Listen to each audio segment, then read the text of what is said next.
भगवान श्री रामकृष्ण देव की जय। जय महामाई की जय। जय स्वामी जी महाराज जी की जय। जय गुरु महाराज जी की जय।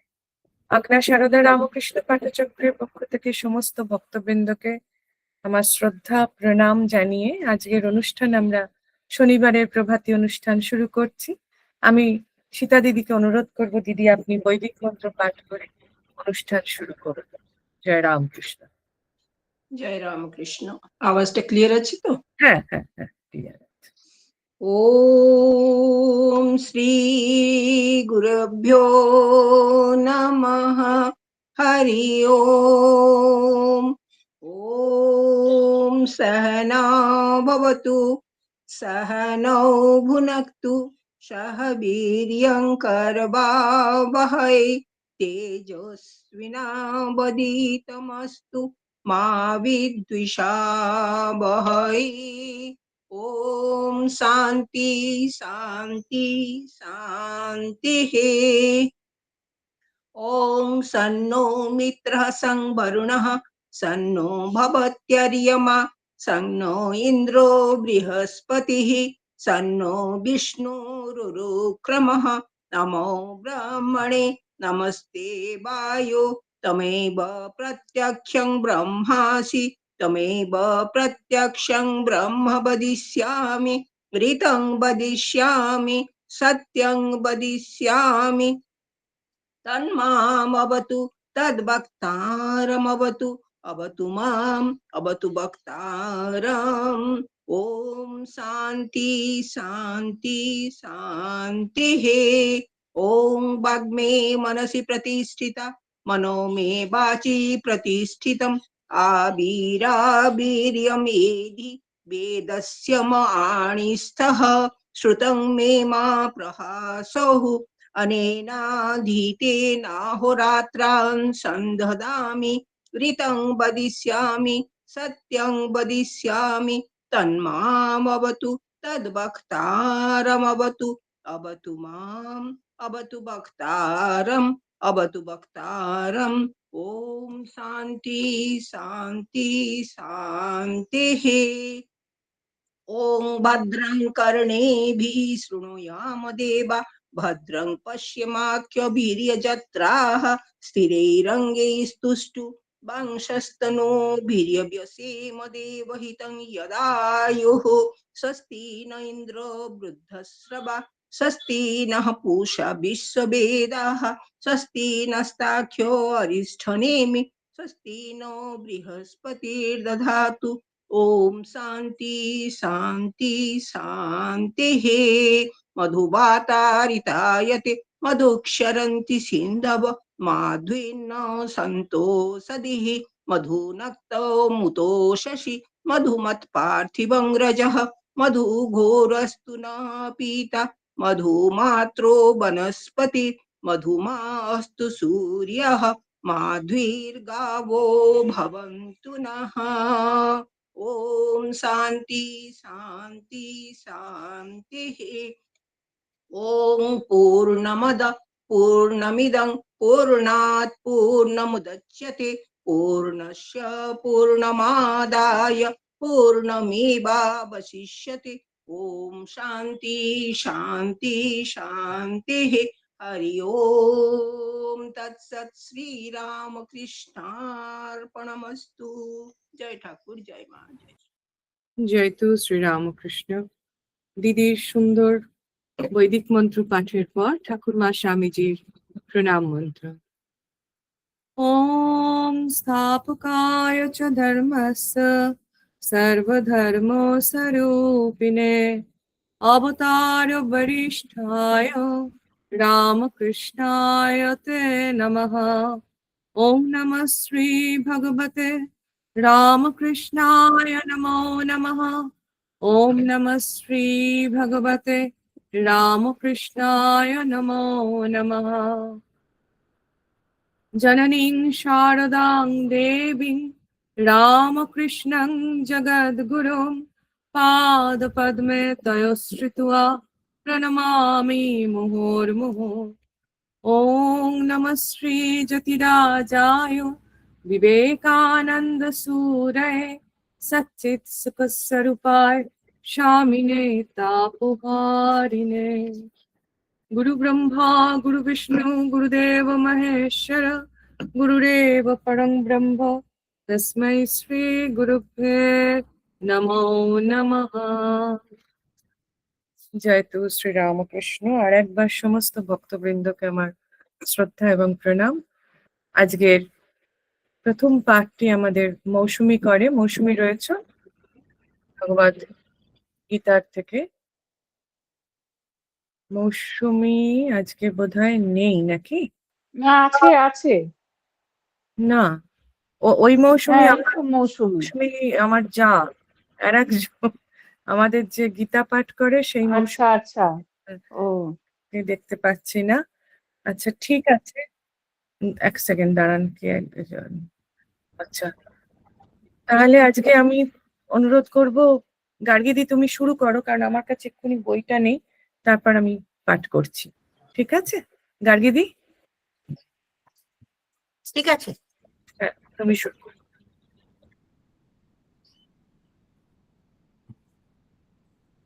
আচ্ছা। শিবরাত্রি পেরিয়ে গেল আর এবার দোল আসছে। তো কালকেই, মানে এটাও একটা অদ্ভুত, কালকে যে জায়গাটা থেকে পড়া শুরু করেছিলাম সেখানটা হচ্ছে স্বামীজির বৃন্দাবনে যাওয়া।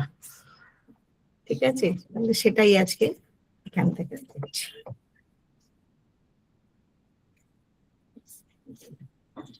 স্বামী বিবেকানন্দ এক অনন্ত জীবনের জীবনী। স্বামীজির জীবনের একটি মস্ত দিক হলো গ্রহণ। পরিব্রাজক সন্ন্যাসী, ভীষণ বৈরাগ্য।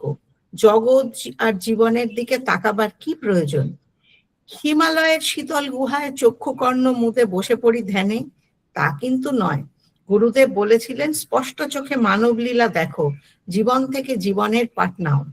মানুষই ভগবান, মানুষই শাস্ত্র, সর্বত্রই স্বামীজি প্রথমে একজন ছাত্র। এইবার আগ্রা থেকে পদব্রজে বৃন্দাবন যাত্রা। আগ্রা থেকে বৃন্দাবনের দূরত্ব 30 মাইল। সাল 1888, মাস অগস্ট। অগস্টের আগ্রার গরম, সন্ন্যাসীর সম্বল, দণ্ড কমণ্ডলু আর খান দুয়েক বই, পায়ে খড়খড়ে চপ্পল, সঙ্গে কোনো অর্থ নেই, সম্পূর্ণ ঈশ্বর নির্ভর আকাশবৃত্তি। বৃন্দাবনের বিখ্যাত গরম, গায়ে ফোসকা পড়ে যায়। স্বামীজি হাঁটছেন হাঁটছেন, হয়তো গানও গাইছেন। পথের আর মাত্র 2 মাইল বাকি। হঠাৎ স্বামীজির নজরে পড়ল, পথের ধারে আরামে বসে একটা লোক মহাসুখে তামাক টানছে। অনেক দিনের নেশা, সন্ন্যাসীর প্রাণ 2-1 টান তামাকের জন্য ছটফট করে উঠল। হাঁটতে হাঁটতে ক্লান্ত হয়ে পড়েছেন, এই সময় একটু তামাকের ধোঁয়ার প্রয়োজন। স্বামীজি লোকটির কাছে গিয়ে হুঁকোটি চাইলেন, ভাই 2-1 টান। লোকটি বললে, মহারাজ मैं ভাঙ্গি হুঁ, আমি যে মেথর আর আপনি মহারাজ। স্বামীজি পেছিয়ে এলেন, সংস্কার। ছেলেবেলায় বাবার ক্লায়েন্টদের হুঁকোয় জাত পরীক্ষা করছিলেন। সন্ন্যাসীর ধূমপান করা হলো না, আবার হাঁটা। ব্রজতীর্থের কাছাকাছি এসে গেছেন। হঠাৎ মনে হলো, আমি একই করলাম, জাত কুল মান সব ত্যাগ করে আমি সন্ন্যাসী হয়েছি। আর যেই শুনলাম ভাঙ্গি, অমনি পূর্ব সংস্কার বসে আমি পালিয়ে এলাম। স্বামীজি লোকটির কাছে আবার ফিরে গেলেন, বললেন, দাও তোমার হুঁকোয় 1 ছিলিম তামাক সেজে দাও। লোকটি আগের বারের মতোই আপত্তি জানালো। স্বামীজি শুনলেন না, আমি যা বলছি তাই করো। বেশ কিছুকাল পরে স্বামীজির মুখে তাঁর এই অভিজ্ঞতার কথা শুনে সংশয়বাদী গিরিশচন্দ্র বলেছিলেন, ভায়া তুমি হলে যা তামাকখোর, নাকে ধোঁয়া লেগেছে, আর কি নিজেকে ধরে রাখা যায়? ভাঙ্গি হোক কি মেথরি হোক, মেরে দিলে 1 টান। স্বামীজি বললেন, বিশ্বাস করো জিসি, নেশারটা নয়, নিজেকে সত্য সত্যই পরীক্ষা করতে চেয়েছিলুম। প্রত্যেক সন্ন্যাসীরই নিজেকে পরীক্ষা করা উচিত, জাতি বর্ণ প্রচলিত সংস্কারের ঊর্ধ্বে সে উঠতে পেরেছে কিনা ইত্যাদি বিচার থেকে মুক্ত হওয়ার জন্যই তো সন্ন্যাসী হলে। তবে কথায় আর কাজে যদি মিলই না রইল, তাহলে কিসের সন্ন্যাস? GC, there should be no contradiction between word and deed. Swamiji বৃন্দাবনে কালাবাবুর কুঞ্জে উঠলেন। কালাবাবুর কুঞ্জ এক ইতিহাস। বাগবাজারের বসু পরিবার কলকাতার অন্যতম ধনী পরিবার হিসেবে ইতিহাসের এক কোণে একটুখানি জায়গা করে নিয়ে সন্তুষ্ট থাকতে পারতেন। বিধির বিধানকে খণ্ডাবে, মুছে দিতে দিতে আরো জল জ্বলে, পেতলের ঘটি মাজতে মাজতে সোনার লোটা। বোস বংশের প্রতিষ্ঠাতা কৃষ্ণরাম জীবন শুরু করলেন হুগলির আঁটপুরে, ব্যবসা করতে এলেন কলকাতায়। লক্ষ্মী অধরা রইল না, ওপরে দিকে উঠতে উঠতে হুগলির দেওয়ান হলেন। বিত্ত, সম্মান, ক্ষমতা সবই পেলেন। শ্যামবাজার ট্রাম ডিপো আর তার পাশের কয়েকটা জায়গার উপর নির্মাণ করালেন বিশাল বাড়ি, স্থাপন করলেন শ্রী শ্রী কালী ও শিব মন্দির। মুক্ত হস্তে দান, ব্রাহ্মণদের ভূমি দান, দুর্ভিক্ষ নিবারণে লক্ষ লক্ষ টাকা সাহায্য। ট্রাম ডিপোর পশ্চিমে একটি রাস্তা আজও তার নাম ঘোষণা করছে, কৃষ্ণরাম বাবু স্ট্রিট। কৃষ্ণরাম বসুর পুত্র গুরুপ্রসাদ পরম বৈষ্ণব নিজের বাড়িতে শ্রী শ্রী রাধাশ্যাম চাঁদ জিউয়ের প্রতিষ্ঠা করেন। শ্রী বিগ্রহের নামানুসারে ওই পল্লীটির নাম হলো শ্যামবাজার। আজও সেই নাম বহাল। সাধন ভজনে প্রবল আগ্রহ, মুক্ত হস্তে দান, এ সবই পারিবারিক সংস্কার। হঠাৎ ঠাকুর ব্যাংক দেউলিয়া হয়ে গেল। গুরুপ্রসাদের আমানত 14 লক্ষ টাকা মার গেল। কলকাতার যাবতীয় সম্পত্তি এক ঝটকায় শেষ। শ্রী বিগ্রহটি বুকে নিয়ে কলকাতা ছেড়ে চলে গেলেন শ্রীরামপুরের মাহেশে। গুরুপ্রসাদ শ্রীধাম বৃন্দাবনে লক্ষাধিক টাকা খরচ করে একটি কুঞ্জ বা দেবালয় নির্মাণ করে শ্রী শ্রী রাধা শ্যাম সুন্দর বিগ্রহ স্থাপন করেছিলেন। পরে এই কুঞ্জটিকেই বলা হতো কালাবাবুর কুঞ্জ। ভক্ত গুরুপ্রসাদ যখন এই কুঞ্জটি প্রতিষ্ঠা করেছিলেন, তখন কি তিনি জানতেন পরবর্তীকালে এখানে একটি ইতিহাস তৈরি হবে, যার সূত্রপাত দক্ষিণেশ্বরের রাসমণির কালীকুঞ্জে? শ্যাম শ্যামার মিলনভূমি হবে বৃন্দাবনের কালাবাবুর কুঞ্জে।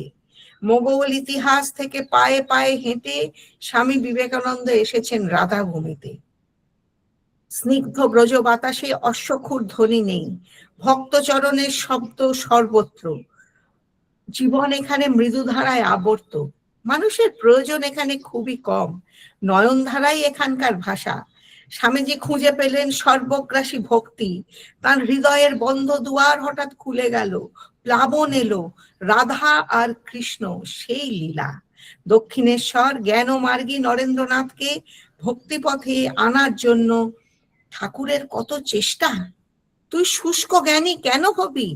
তর্ক বিতর্কে আসর থেকে ভগবান পালিয়ে যান।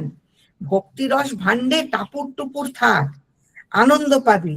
সেই নরেন্দ্রনাথ বৃন্দাবনে এসে রাধা কৃষ্ণের প্রেমামৃত ধারায় ভেসে গেলেন। গড় গড় ভাব উথলে উঠল। তিনি যেন রাধা কৃষ্ণের অলৌকিক লীলা বিলাসের সাক্ষাৎ পরিচয় পাইলেন। উহার ভাবনায় ভাসিয়া চলিলেন। নিজেকে সামলানো দুষ্কর হইয়া পড়িল। শ্রীকৃষ্ণের জীবনের ঘটনাবলী তখন তাহার নিকট জীবন্ত বলিয়া মনে হইল। বৃন্দাবনে তার অবস্থানকাল 1888 সালের 12 থেকে 20 আগস্ট। স্থির করলেন শ্রীকৃষ্ণের প্রতিটি লীলাস্থল তিনি দর্শন করবেন, স্পন্দন গ্রহণ করবেন, দূর অতীতের সংকেত অনুধাবন করবেন। সব ছেড়ে চলে এসেছেন ব্রজধামে, বৃহতের জঙ্গলে। শোনা যায়, বাণী তব ধায় অনন্ত গগনে, লোকে লোকে তব বাণী গ্রহ চন্দ্র দীপ্ত তপন তারা। সুখ দুঃখ তব বাণী, জনম মরণ বাণী তোমার, নিভৃত গভীর তব বাণী, ভক্ত হৃদয়ে শান্তি ধারা। বৃন্দাবনে মথুর বাবুর সঙ্গে এসে কামারপুকুরের রাখাল শ্রীরামকৃষ্ণ আত্মহারা হয়েছিলেন। সর্বদা ভাবস্থ, কি করছেন, কোথায় পা ফেলছেন খেয়াল থাকছে না।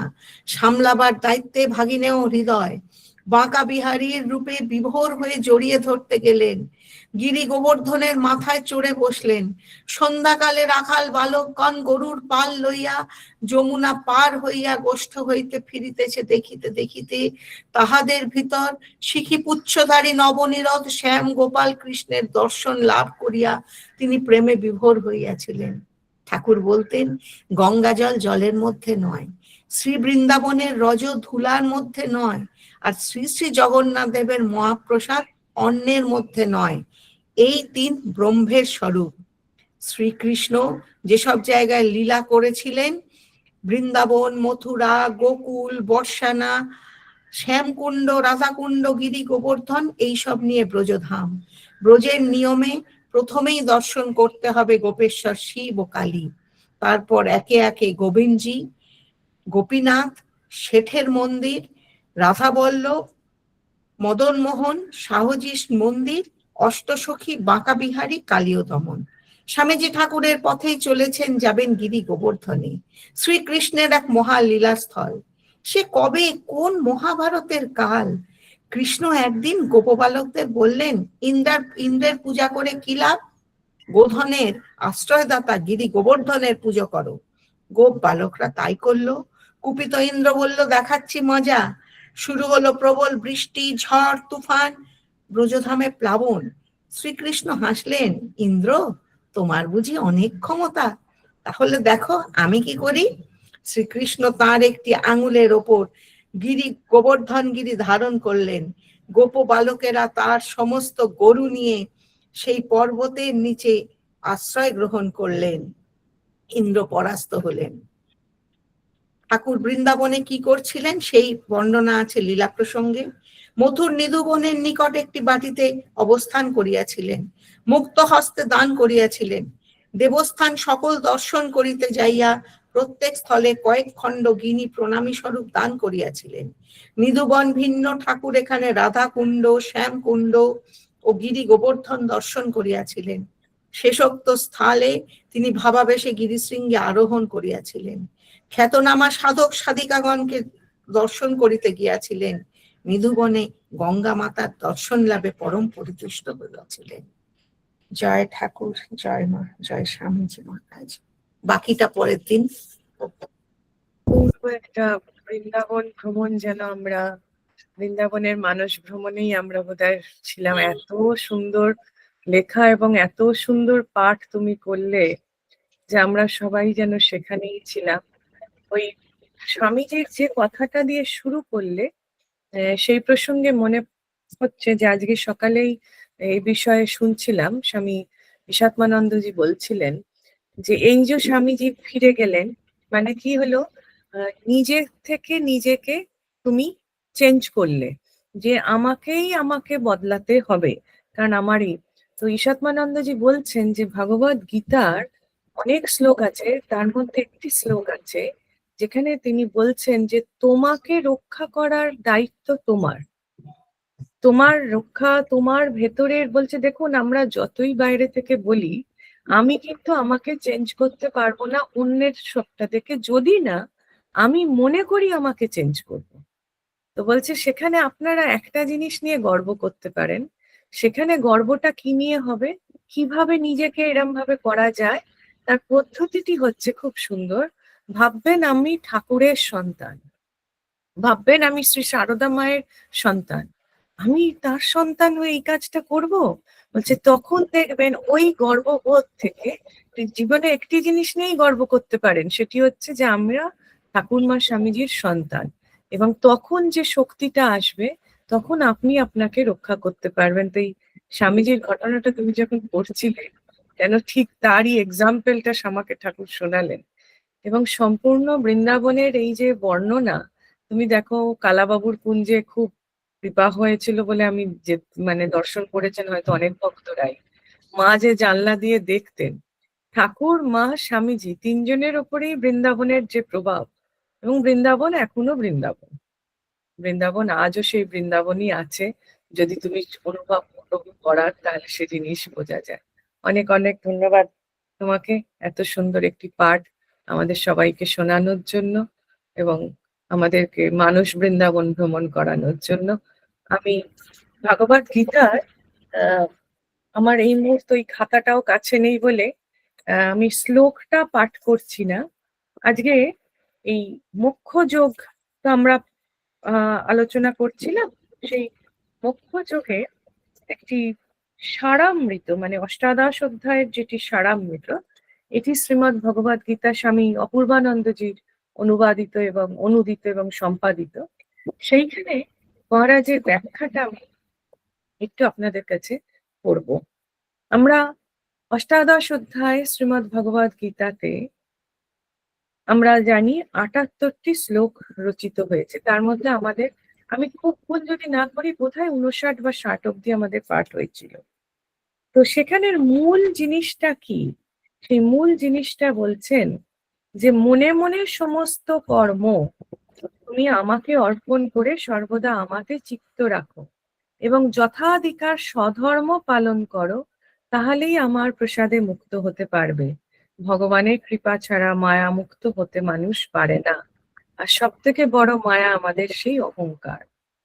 ঠাকুর কি বলছেন, শ্রী রামকৃষ্ণ দেব এই বিষয়ে বলছেন, এ যুগের ভাগবতের তিনি বলছেন, আমি করছি এটি অজ্ঞান থেকে হয়, হে ঈশ্বর তুমি করছো এইটি জ্ঞান। ঈশ্বরই কর্তা আর সব অকর্তা।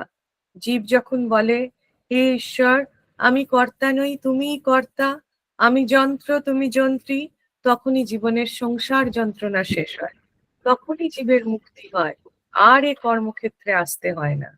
তবে কর্ম ত্যাগ একেবারে করার তো জো নেই, তোমার প্রকৃতিতে তোমায় কর্ম করাবে, তুমি ইচ্ছা করো না করো। তাই গীতাতে তিনি বলছেন, সেই যদি করতে হয় তাহলে অনাসক্ত হয়ে করো, অনাসক্ত হয়ে কর্ম করো কিনা, তাতে কর্মের ফল আকাঙ্ক্ষা করো না। ভক্ত অর্জুনকে এই অষ্টাদশ অধ্যায় শ্রীকৃষ্ণ আরেকটি কথা বলেছেন। তিনি বলেছেন, গীতার উচ্চতম উপদেশ দিয়ে বলেছেন, হে অর্জুন তুমি একমাত্র আমাকেই চিন্তা করো, আমাকেই ভক্তি করো, পূজা করো, আমাকেই নমস্কার করো। আমি প্রতিজ্ঞা করে বলছি, স্বয়ং ঈশ্বর বলছেন, আমি প্রতিজ্ঞা করে বলছি তুমি আমাকেই পাবে। তুমি সমস্ত কিছু চিন্তা ছেড়ে দিয়ে যদি আমার শরণাগত হও, তুমি আমাকেই পাবে, সব মায়া বন্ধন থেকে চিরতর মুক্ত হবে। শ্রী ভগবানের এই আশ্বাস বাণী, এই অভয় বাণী বিশ্ববাসীর জন্য। সব সাধনার অন্তে শ্রী ভগবানে অনন্য গতি আসে স্মরণে, তখন মানুষ সব সংশয় অতিক্রম করে, সর্ববন্ধন মুক্ত হয়ে শ্রী ভগবানের অভয় পদ লাভ করে।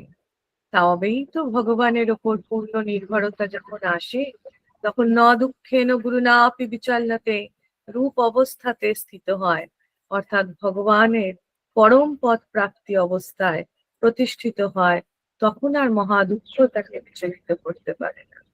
ঠাকুর সহজ ভাষায় কি বললেন?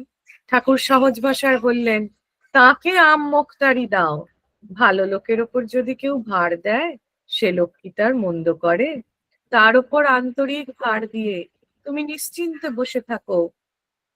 বিড়াল ছানার পাটোয়ারি বুদ্ধি নেই, সে কেবল মামা করে। সেই ভগবানের এই যে ভগবদ গীতা অষ্টাদশ অধ্যায়, এত শ্লোক, এত কিছু, সেই অভয় বাণীর ফল কি হয়েছিল? শ্রী ভগবানের এই অভয় বাণীর ফল হয়েছিল প্রচুর। অর্জুনের অন্তর জ্ঞান আলোকে উদ্ভাসিত হলো। তিনি গদগদ স্বরে শ্রীকৃষ্ণকে বললেন, তোমার কৃপায় আমার মোহ দূর হয়েছে, মন সংশয় মুক্ত হয়েছে, আমি দ্বিধাশূন্য চিত্তে তোমার আদেশ পালন করব। আর ঠাকুর সব উপদেশের শ্রী ভগবান কি বললেন? ছোট্ট করে বললেন, তুমি আমার শরণ নাও, আমি তোমাকে সমস্ত পাপ হতে মুক্ত করব। এই যে এতে কোনো দার্শনিক জটিলতা নেই, এতে কোনো, এই যে ভগবদ গীতাতে যা বলছেন বা শ্রী রামকৃষ্ণ অবতারে যখন তিনি কথামৃতে বলছেন, এখানে কিন্তু কোনো জটিলতা নেই। জটিলতা আমাদের মনে। আমরা সরলভাবে যদি সহজভাবে অর্থ গ্রহণ করতে পারি, তাহলেই গোল মিটে যায়। কথা তো একটাই, তুমি সম্পূর্ণরূপে অহংকার ত্যাগ করে আমার শরণ নাও, আমি তোমাকে সব পাপ হতে মুক্ত করব। এটা হলো শরণাগতি যোগ। এতে সরল সোজা কথা। পূর্বেও শ্রী ভগবান একথা বলেছেন, আবার আচার্য শঙ্কর গীতাভাষ্যের উপসংহারে বলেছেন, এই অজ্ঞানজ মোহের ধ্বংস এবং আত্মস্থিতি লাভ, এ দুটি সর্বশাস্ত্র জ্ঞানের পরিণাম। ঠিক দেখুন, যে কথা আজকে গার্গীদি পাঠ করলেন, যে আত্মস্থিতি লাভ এবং অজ্ঞান মোহের ধ্বংস। আজকে সারা পৃথিবীর দিকে তাকিয়ে দেখুন, আজ ঠাকুরের যে বাণী, শ্রী ভাগবতের বাণী আরো বেশি করে প্রয়োজন। কারণ আমরা নিজেদেরকে ঠকানোর জন্য এই অজ্ঞান মোহের অন্ধকারে রয়েছি এবং আত্মস্থিতি লাভ করতে পারছি না। শ্রুতিতে কি বলছে? শ্রুতিতে বলছে আমি আত্মাকে না জেনে শোক করছি। আবার উপসংহারেও বলছে আত্মজ্ঞান হলে হৃদয়ের গ্রন্থি ছিন্ন হয়। শ্রীকৃষ্ণ তার করুণাময় মূর্তি উদ্ঘাটিত করতেই, এক সেকেন্ড দাঁড়ান তো, জানলাটা বন্ধ করি। বাপ,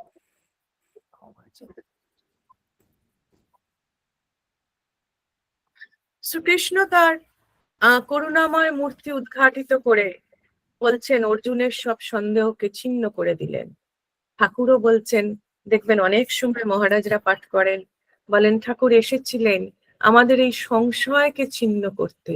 এ যুগের সব থেকে বড় মানে দস্যু, সব থেকে বড় অসুর এই সংশয়া অসুর। তাই আত্মজ্ঞান লাভ হলে হৃদয়ের গ্রন্থি ছিন্ন হয়। তখন তিনি কৃতজ্ঞ হৃদয়ে অর্জুনের সব সন্দেহ যখন নিরসন হলো, তখন তিনি বলছেন আমার অন্তরের সব সন্দেহ দূরীভূত হয়েছে, আমি তোমারই আদেশ প্রতিপালন করব, তোমার অনুগ্রহে কৃতকৃত্যত্ব লাভ করেছি। অর্থাৎ তিনি আত্মজ্ঞান ভেদ দ্বারা হৃদয়ের গ্রন্থি ছেদ করেছেন। কল্কি অবতার স্বামীজি ঠাকুর সম্বন্ধে বলেছিলেন যে ঠাকুর যেদিন থেকে এসছেন সেদিন থেকে সূক্ষ্মদেহে কল্কির অবতরণ হয়েছে, কলিযুগের শেষ হয়েছে। সেদিন শুনছিলাম কলিযুগে কল্কির দুটো লক্ষণ, আমাদের যেটা এখনো অব্দি ভাবমূর্তিতে কল্পিত আছে, যে সাদা ঘোড়ায় চেপে তরোয়াল নিয়ে একজন অতীব সুন্দর পুরুষ যেন তিনি আসবেন। তো বলছে তার অর্থ হচ্ছে দুটি। সাদা ঘোড়া বা সাদা পোশাকের অর্থ হচ্ছে শুদ্ধ জ্ঞান, আর ঘোড়া হচ্ছে গতির প্রতীক। তাহলে এবার আপনারা ভাবুন, যে যুগে আমরা রয়েছি সেই যুগে অসম্ভব গতি এসেছে। ঠাকুর আসার পর থেকে তার প্রচন্ড প্রভাবে গতিতে কিন্তু প্রচুর আমরা এগিয়ে গেছি। আর শুদ্ধ জ্ঞান তরবারি রূপেই শ্রী রামকৃষ্ণ এসছেন। তার বাণী ওই জন্য হলো যে চৈতন্য দাও মা, তিনি অজ্ঞানতাকে ছেদ করার জন্যই এসেছেন। সেই জন্য গীতার যে ভাব, কথামৃতের যে ভাব, সেই এক সবকিছু মিলে যায় ঠাকুরের জীবনে এসেও আমরা দেখতে পাই। গীতা যে কি বস্তু তা শ্রী ভগবান নিজে জানাচ্ছেন। যে ব্যক্তি গীতা পাঠ করবে জ্ঞান যজ্ঞের দ্বারা সে আমারই পূজা করবে। সেই অধ্যয়ন দ্বারা আমি পূজিত হয়ে থাকি, কিন্তু তার জন্য তোমাকে মন মুখ এক করতে হবে। তুমি মনে এক ভাবছো, মুখে এক প্রকাশ করছো, বাইরে আর এক রকম প্রকাশ করছো, তাহলে হবে না। ঠাকুর বারবার বলেছেন ভাবের ঘরে চুরি করো না। সেদিনকে স্বামীজির আরেকটি কথা সেদিন খুব মনে হচ্ছিল যে আপনাদের সঙ্গে সঙ্গে সঙ্গে শেয়ার করি। স্বামীজি যখন দুবার বিশ্ব পরিভ্রমণ করলেন, তিনি পরিভ্রমণ করে এসে গুরু ভাইদের বলছেন যে দেখো, সারা পৃথিবী ঘুরে দেখলাম, এই শ্রী রামকৃষ্ণের কোনো জুড়ি নেই, এখানে ভাবের ঘরে কোনো চুরি নেই। আমরা জীবনটাকে ভাবের ঘরে চুরি করেই কাটিয়ে দিই। আমরা ভাবি এক, মুখ মন, মন মুখ এক হয় না, তার ফলে সেটাই একটি বিরাট ভাবের ঘরে চুরি।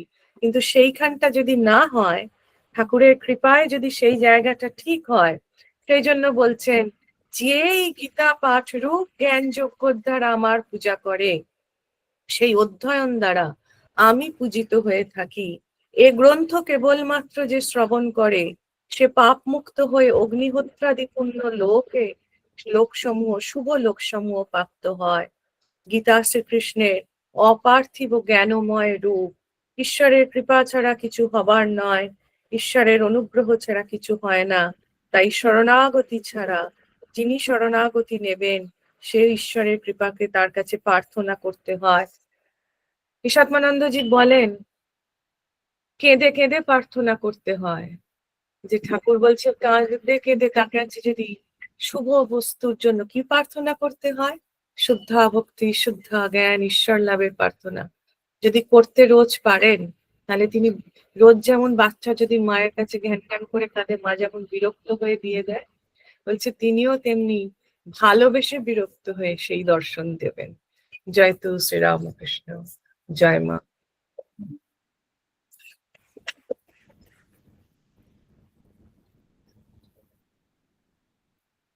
আমি পরবর্তী পাঠের জন্য মধুমিতাদিকে অনুরোধ করব।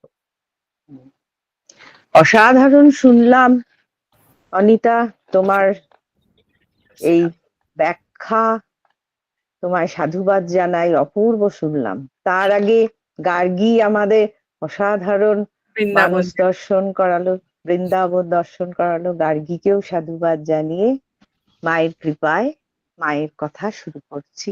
করুন। ওম যথাগ্নির্দাহিকা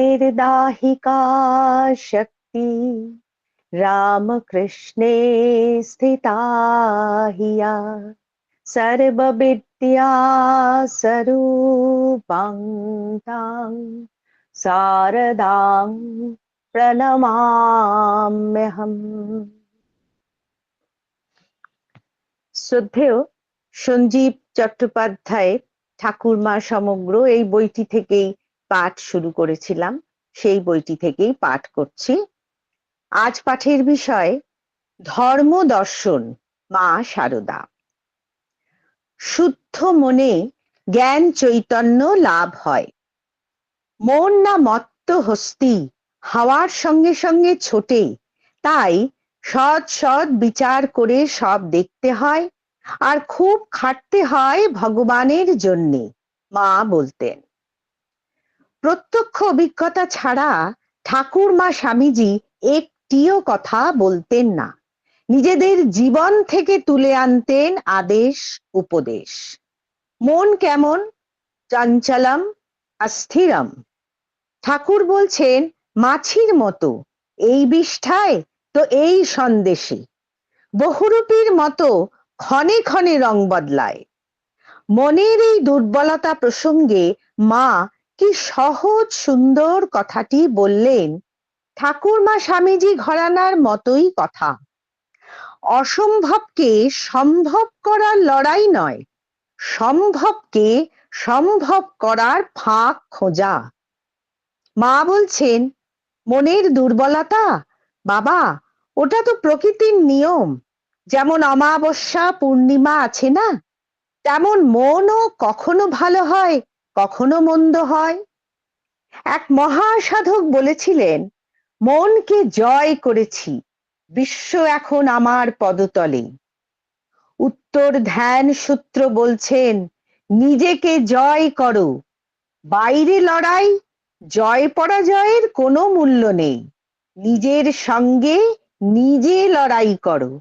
নিজেই নিজেকে জয় করে অচলের সাম্রাজ্যে, অচলের সিংহাসনে বসো না কেন? অনন্তকালে জীবের অনন্ত লড়াই জীবনের সঙ্গে। মা যে সেই কথাই বললেন অতি সহজ করে আমাদের জন্যে। ভগবান লাভ হলে কি আর হয়? দুটো কি শিং বেরোয়? না মন শুদ্ধ হয়। শুদ্ধ মনে জ্ঞান চৈতন্য লাভ হয়। কেউ মা বলে ডাকলে তাকে ফেরাতে পারবো না। মা স্নেহময়ী, মা করুণাময়ী, শক্তি স্বরূপিণী ইত্যাদি বিশেষণে বিভূষিত করলেই কি মায়ের পুজো শেষ হলো? সেই পুজোই পুজো, যে পুজোয় পূজারী নিজেই পূজনীয় হয়ে ওঠেন। ঠাকুর স্তুতি অপছন্দ করতেন, কেশবচন্দ্রকেও একবার মৃদু তিরস্কার করেছিলেন।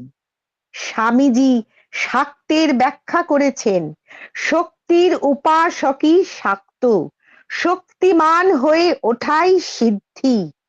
শক্তিমান হওয়া কাকে বলে? দেহের শক্তি না, মনের শক্তি। মনের সমস্ত দুর্বলতা পরিহার করা, ইন্দ্রিয়কে স্বশাসনে আনা, নিজের বোধ বুদ্ধি সিদ্ধান্ত বিচার সব মায়ের কাছে জমা করে দেওয়া, মায়ের দ্বারা পরিচালিত হওয়া। সে অবস্থাটা কেমন? মনের সেই অবস্থায় পৌঁছতে পেরেছিলেন স্বামী প্রেমানন্দ। মাকে বলেছিলেন, আমি কি জানি মা, আমি কি জানি? আমাকে যা আদেশ করবেন তাই করব। জলে ঝাঁপ দিতে বলেন, জলে ঝাঁপ দেব। আগুনে ঝাঁপ দিতে বলেন, আগুনে ঝাঁপ দেব। পাতালে প্রবেশ করতে বলেন, তো পাতালে প্রবেশ করব। আমি কি জানি? এই সমর্পণ থেকেই তো অমিত শক্তি আসে। পূজা মানে সমর্পণ, মায়ের কোলে চড়ে বসা। শুদ্ধ মন না হলে তো হবে না। মনের ময়লা সাফ করতে হলে শক্তি চাই। সব রকমের আসক্তি ঝেড়ে ফেলে দিতে হবে, এইটি সাধনা। ঠাকুর বলতেন, আমি খাই দাই আর থাকি, আর সব আমার মা জানেন। স্বামী প্রেমানন্দ মালদায় যাবেন, মায়ের আদেশ। যাওয়ার দিন ঠিক হয়েছে বৃহস্পতিবার, সময় ভরা বারবেলা। একটা আপত্তি উঠল, বৃহস্পতিবারের বারবেলা।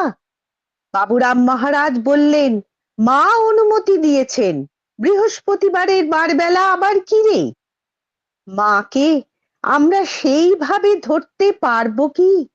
মুখে মা মা বলে মনে অন্য ভাব ভরে রাখবো। কিন্তু মা যে বলেছেন, কেউ মা বলে ডাকলে তাকে ফেরাতে পারবো না। ঠাকুর জানতেন, বলেও ছিলেন, আমার কাছে বিচার আছে, তোমার তাও থাকবে না, তুমি সকলের মা। ঠাকুর অন্যের স্পর্শ করা অন্ন গ্রহণ করতে পারতেন না, স্পর্শ দোষ হতো। সকলের প্রণাম নিতে পারতেন না, বৃশ্চিক দংশনের জ্বালা অনুভব করতেন। কারো কারো প্রণামে মায়েরও সেই একই অনুভূতি হতো। দুঃখ করে বলতেন, কারা যেসব আসে, মনের মধ্যে কি ভরে, তবুও প্রণাম নিতেন, করুণাময়ী যে। পদ্মবিনোদের ঘটনা আমরা জানি।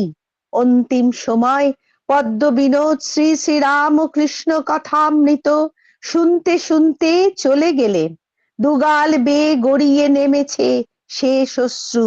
মা শুনে বললেন, তা হবে না, ঠাকুরের ছেলে যে। কাদা মেখেছিল, এখন যার ছেলে তারই কোলে গেছে। জয়রামবাটির অদূরে গ্রাম শিরোমণিপুর। অধিকাংশ মানুষই গরিব, কৃষিজীবী। সেই গ্রামের এক বৃদ্ধা ছেলে খুব অসুস্থ, বাঁচার আশা নেই। সন্তানের বৃদ্ধা মায়ের গভীর বিশ্বাস, মা শারদার চরণামৃত খেলে সুস্থ হয়ে উঠবে। শিরোমণিপুরের বৃদ্ধা জননী মায়ের কাছে কেঁদে পড়লেন। মা তাকে চরণ ধৌত জল দিতে রাজি হলেন। গেলাসের জলে বুড়ো আঙুলটি ডোবাতে যাবেন, এমন সময় জনৈক ভক্ত এসে বাধা দিলেন। বৃদ্ধাকে বললেন, তুমি ছেলের চিকিৎসা করাও, মার পা ধোয়া জল পাবে না। বৃদ্ধা জননীর আশাহত মুখের দিকে তাকিয়ে মা বললেন, তুই মা চুপি চুপি এলি না কেন? তাহলে তো পেতিস। ছেলেরা এখন সব জেনে ফেলেছে যে, এখন উপায় কি?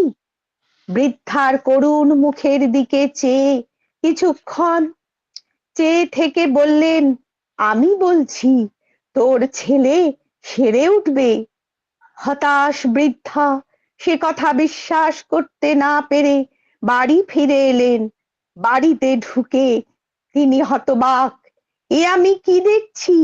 মরণাপন্ন ছেলে হাসি হাসি মুখে ঘরে পায়চারি করছে। বিশ্বাস, মাকে বিশ্বাস, স্তুতি নয়, 5 শিকে 5 আনা বিশ্বাস। জয় মা, জয় মা।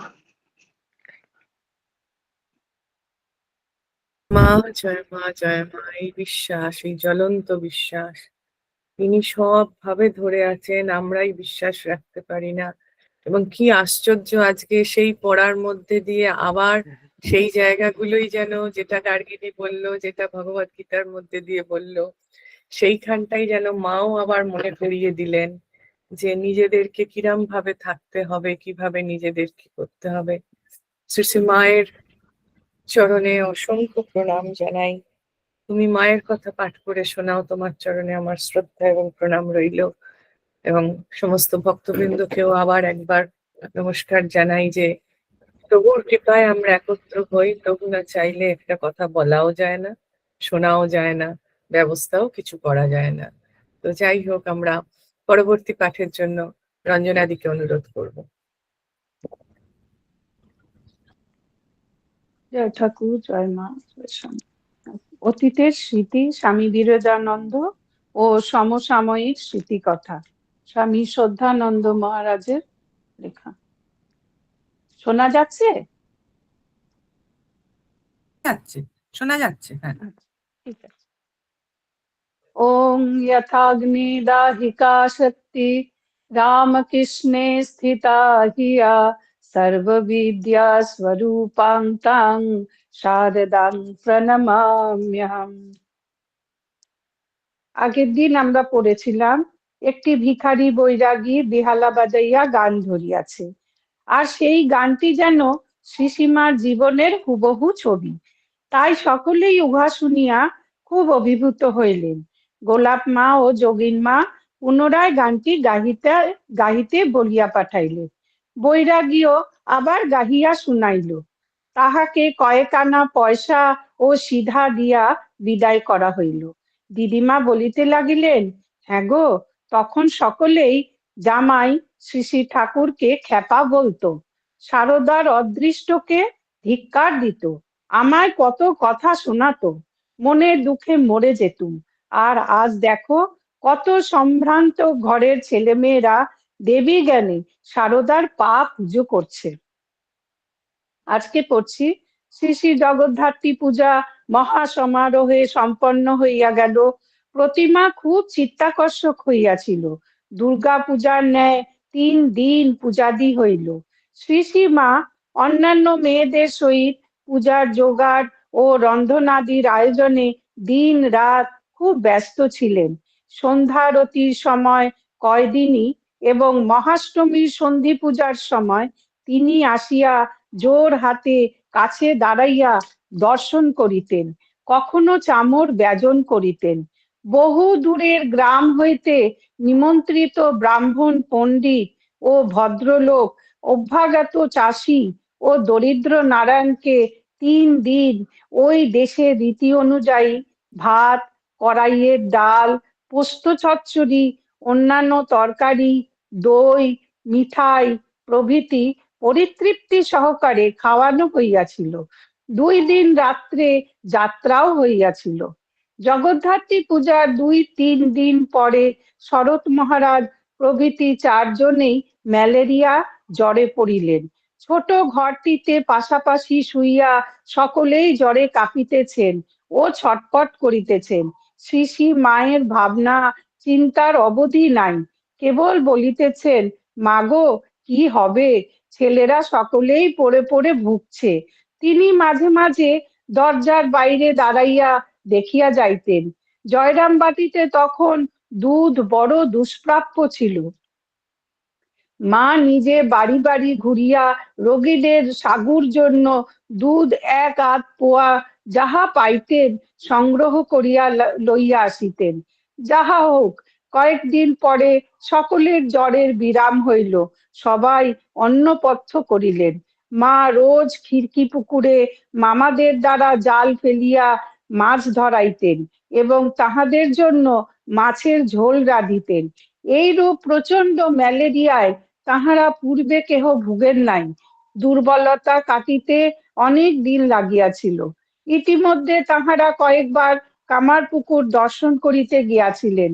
ওখানে খাওয়া দাওয়ার কষ্ট হইবে বলিয়া মা একদিনের বেশি থাকিতে দিতে চাহিতেন না। কালীকৃষ্ণের স্মৃতি।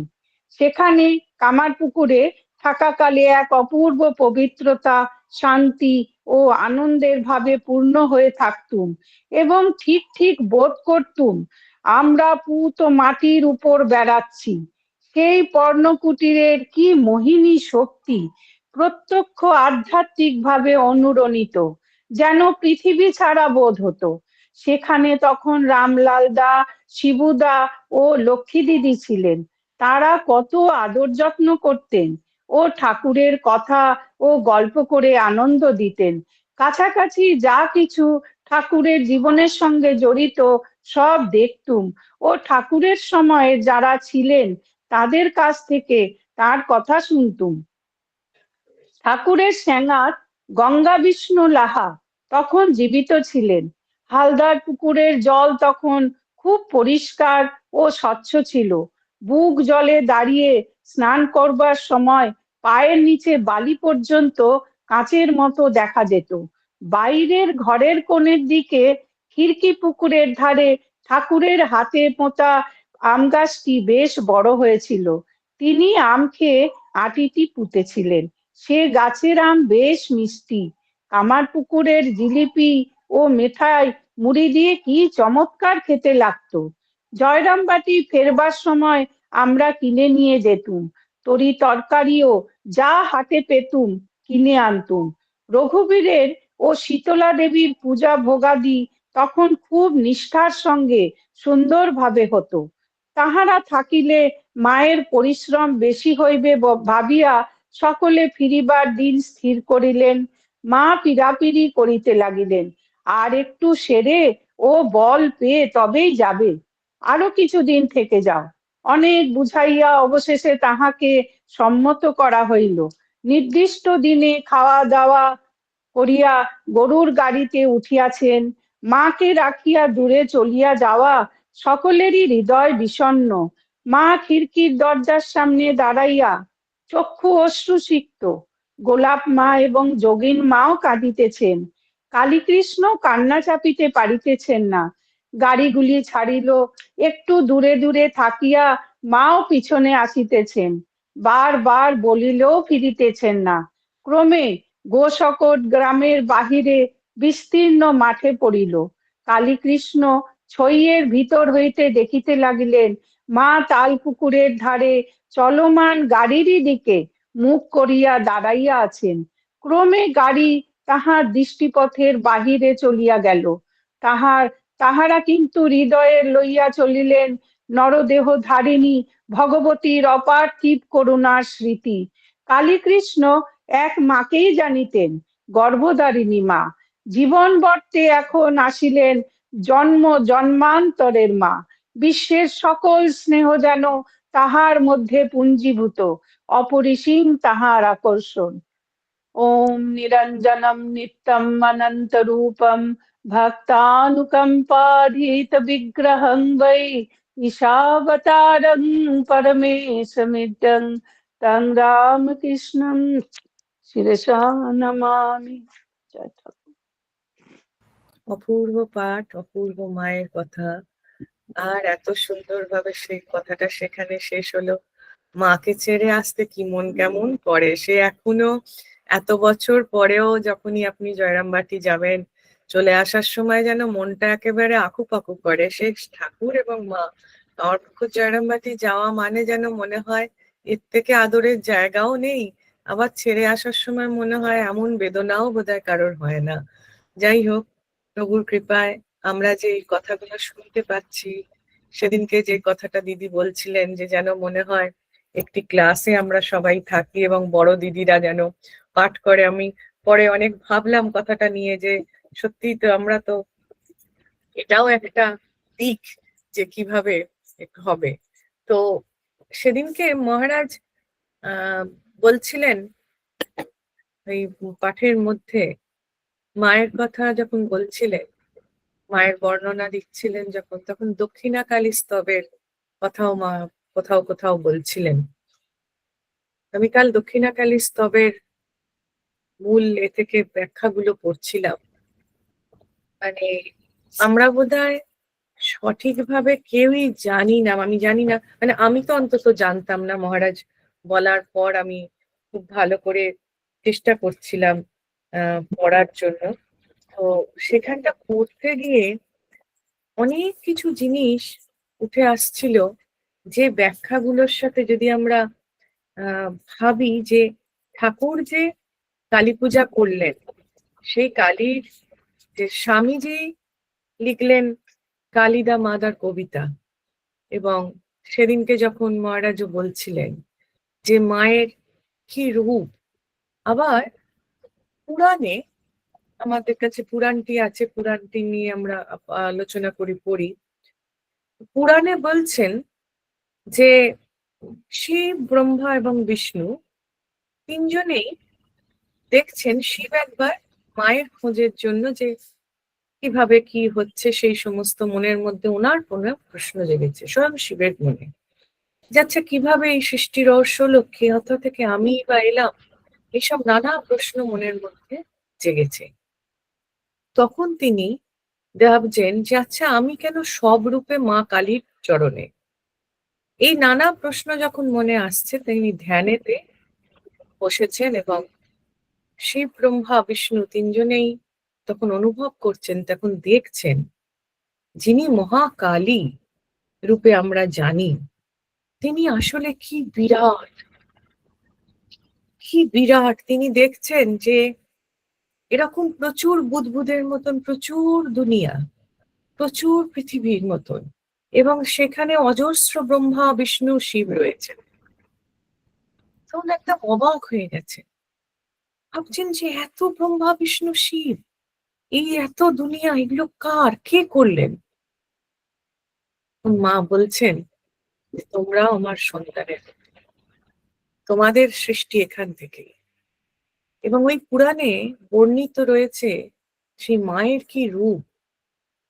তখন আমরা প্রতাপ পড়ছিলাম, আমরা আলোচনা করছিলাম, তখন ভাবছিলাম যে তাহলে শ্রী শ্রী মাকে কেন ঠাকুর বলে গেলেন যে আমার মধ্যে যে আছে সে তরলেও তবু তার ফোঁস করলেও সে তবু তুমি রক্ষা পাবে, ওর মধ্যে যে আছে সে যদি হয় তুমি রক্ষা পাবে না কেন? এইসব কথাগুলো খুব সাধারণভাবে ছোট্ট করে বলা কথা, কিন্তু এর গভীর তাৎপর্য। কারণ স্বয়ং তার থেকে সমস্ত জগৎ সৃষ্টি হয়েছে। জগৎ বলতে আমরা আমাদের এই একটি পৃথিবীকে বলি না। আমি এখন আপনাদেরকে অনেকবার বলেছি, আমি নিজেও ফলো করি হাবল স্পেস, যেখান থেকে সেই দূরবীন দিয়ে এখন যত দূর অব্দি দেখা যাচ্ছে, লক্ষ লক্ষ কোটি কোটি, যেমন বুদবুদ, ঠাকুর বলতেন সন্তান হচ্ছে, ছেলেমেয়েরা হচ্ছে একটি বড় বুদবুদের সাথে আর দুটি ছোট বুদবুদ।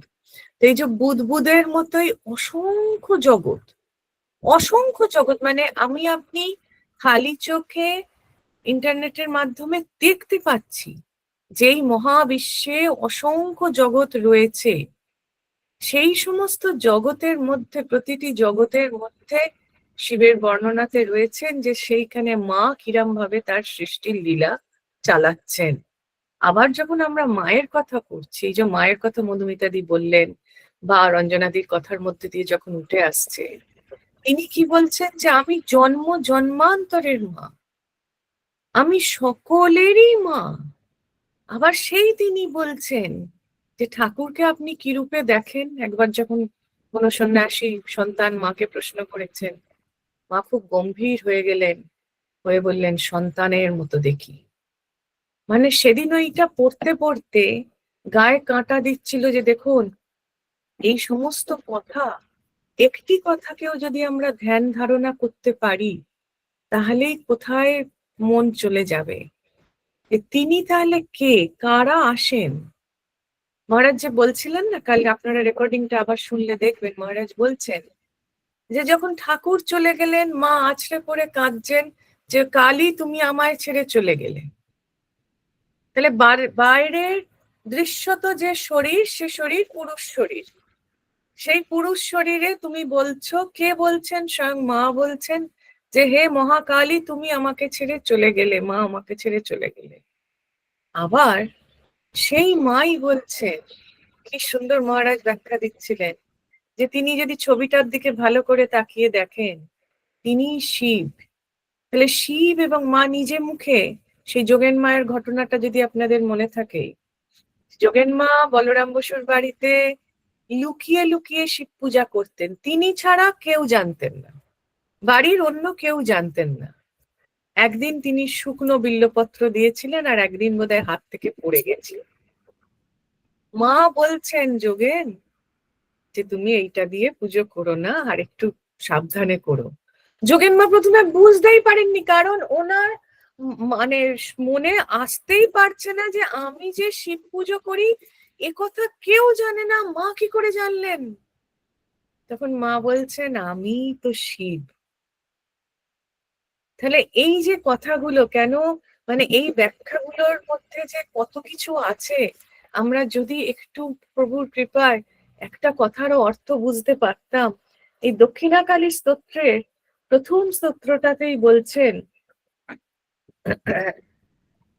কর্পূর মধ্যামন্তর সরপরহিতং সিন্ধু বামাক্ষি যুক্তম বীজং তে মথুরে তত ত্রিপুরো হরবদুতী কৃতং যে জপন্তি তেষাং গদ্দানি পদ্মানি চ মুখকুহরা দুর্লসন্ত বাচ সচ্ছন্দং ধান্যন্তরধর রুচিরো রুচিরে সর্বসিদ্ধিং গতানাম। চারটি লাইন, প্রথম চারটি লাইন দক্ষিণাকালী স্তোত্রমের বলছেন, হে ত্রিপুর হরবধূ, ত্রিপুর হরবধূ, ত্রিপুরের তিনি যিনি বধূ রূপে, সেই ত্রিপুর হরবধূ তিনি কর্পূর শব্দটি ব্যবহার করেছেন। আমরা শিবের স্তোত্র করতে গিয়ে কর্পূর গৌরম যে আমরা বলি, তিনি বলছেন হে ত্রিপুর হরবধূ, হে নবীন ননীত রদ বরণা মা। শ্রী মায়ের বর্ণনায়, দক্ষিণাকালী স্তোত্রের বর্ণনায় কি লিখছেন, বলছেন ননী, সেই ননী যখন ফ্রেশ নবীন ননী, সেই ননী যেরকম হয় সেই রকম নবীন ননীর মতন বর্ণ মায়ের। তাহলে কোথায় কালো? সে দূরে বলে তার রং নীল, সে যখন কাছে সে শিব।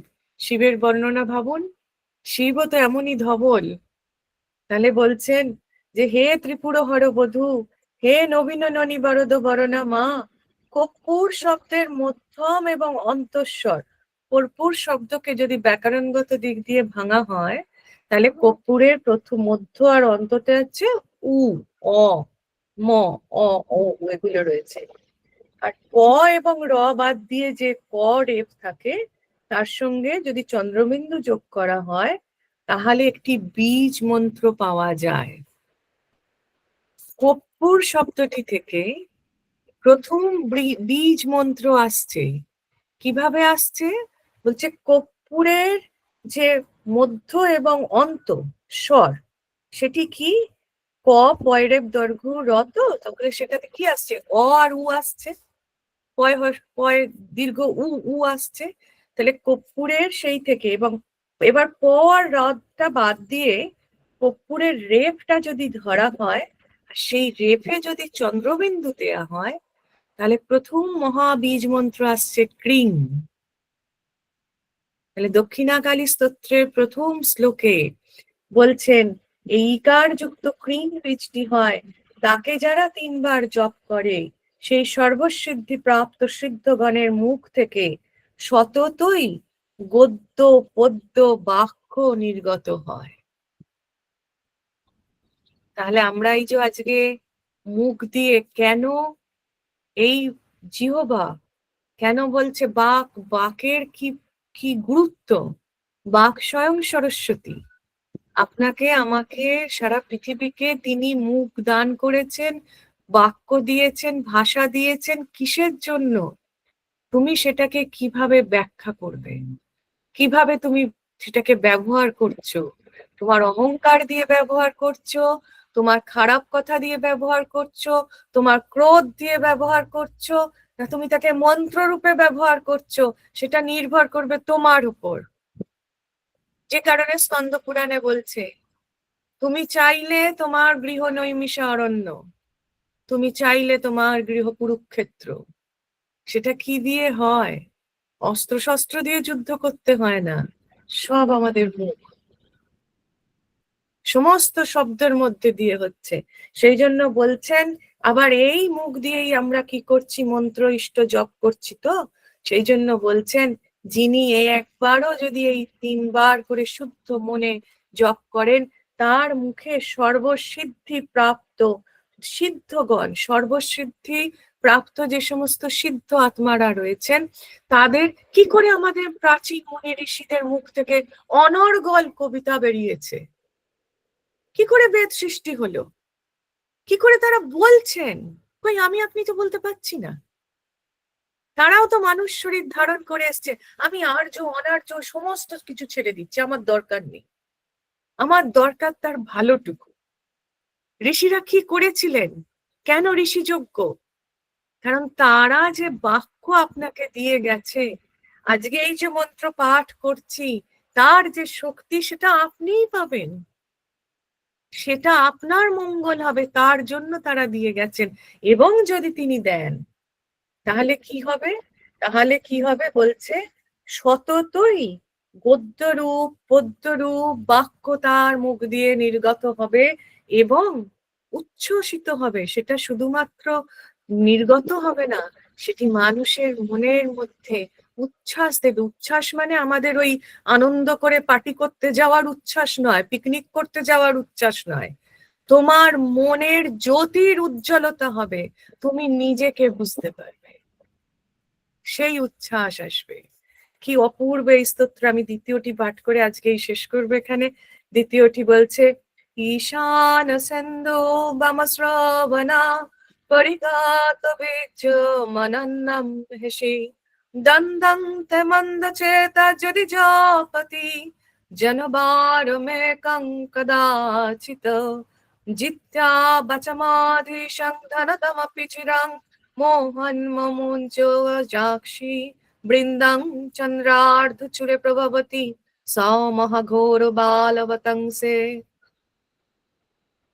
আমার উচ্চারণে ভুল ত্রুটি হচ্ছে বলে মায়ের কাছে ক্ষমা চেয়ে নিচ্ছি। এই দ্বিতীয় স্তোত্রটির অর্থ হচ্ছে, হে মহেশ্বরী, হে শশীকলা বিমণ্ডিত মস্তকে। শিবের জটায় চন্দ্র থাকে।